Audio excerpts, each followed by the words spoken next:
Hello Nikki, hello Transport Evolved, I hope you're all well. It's Thursday, why can't it be Friday yet? So much to do. We've had a few comments about this DIY charging stations and tinkering with your car, and it's very interesting that people are very hesitant to do it. It's an area, especially in the UK, people feel very worried about, whereas in the US, modifying your car is a lot more common, and in Europe, the amount of do-it-yourself EVs they've got is absolutely amazing. And I can't help but think that there's one aspect of this that everyone seems to be missing, which is the cars are intelligent. The cars have safeguards built into them, so they're not dumb appliances. If the car detects too much current coming in, it will stop the charging. If the current detects a voltage fluctuation, it will stop the charging. If it detects too much heat, it will stop the charging. So this whole idea that a do-it-yourself charging station or a faulty charging station will destroy your car is fundamentally flawed, because it forgets the fact that the car has been designed from the ground up to protect itself.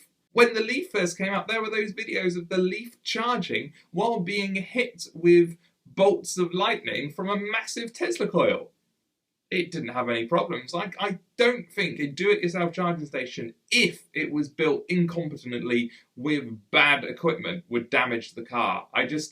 It seems very far-fetched. Second-class citizens for EV drivers, maybe, but there was a very interesting comment by Dan, which said that he doesn't think we're classed as citizens at all because we don't factor into the mindset of the people who make rules and regulations, and I think that's probably true. We're such a small fraction of the driving public that people just don't care. Not being allowed over the bridge, that sucked. That really does suck. And problems like this will get more and more common until we get to the point where there is massive redundancy, but hopefully we are working towards that. But why didn't you get help? I think it's the public attitude to electric cars, which isn't helped by shows like Top Gear, and it isn't helped by the media, and it isn't helped by this attitude that seems to be prevalent at the moment of, you're using my money to buy your car, because the tax that I pay going to pay for schools that I don't use and I'm never going to have kids, so they won't use, that's apparently fine, but their tax coming to help me buy a car that's making the air cleaner for everyone, that's terrible. But I think honestly people tend to see an electric car in distress and think, well, it's a rich person's toy, they can afford to get it towed, or they got themselves into this mess by buying that car, serves them right, or finally they understand how ridiculous these cars are, because the 36,000 miles of driving that I've done up until this point, they're the statistical anomaly. The fact that this charging station is broken, which isn't the fault of my car, proves the car is bad. What do I want to talk to you about? It comes back to the way EVs are sold again, and I know we come back to this on a fairly regular basis. You and I were in an Apple store yesterday, which we were for various reasons, and it was very nice, and I saw the new Mac Pro, and I want one so much, I just can't afford one. But it got me thinking that the way we sell cars is such an old model that hasn't been challenged in a long time. There isn't a lot of innovation happening.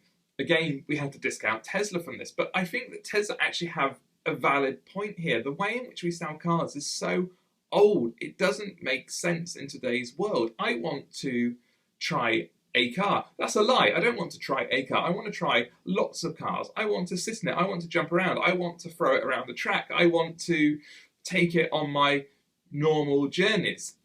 The way it's set up at the moment, where I go in, I sit down, I book a test drive of one car, someone accompanies me, I get 5 minutes on a preset route that they've determined, and come back and then have to make a decision. It doesn't fit. And in my model, it wouldn't just be limited to cars. There would be bicycles, motorbikes, quadricycles, electrically assisted push bikes. So you could go along to one of these events with a list that said, I'm interested in driving the all-electric Zoe, I'm interested in the GTE plug-in hybrid, I'm interested in a electrically assisted bike, and I'm interested in a Twizy.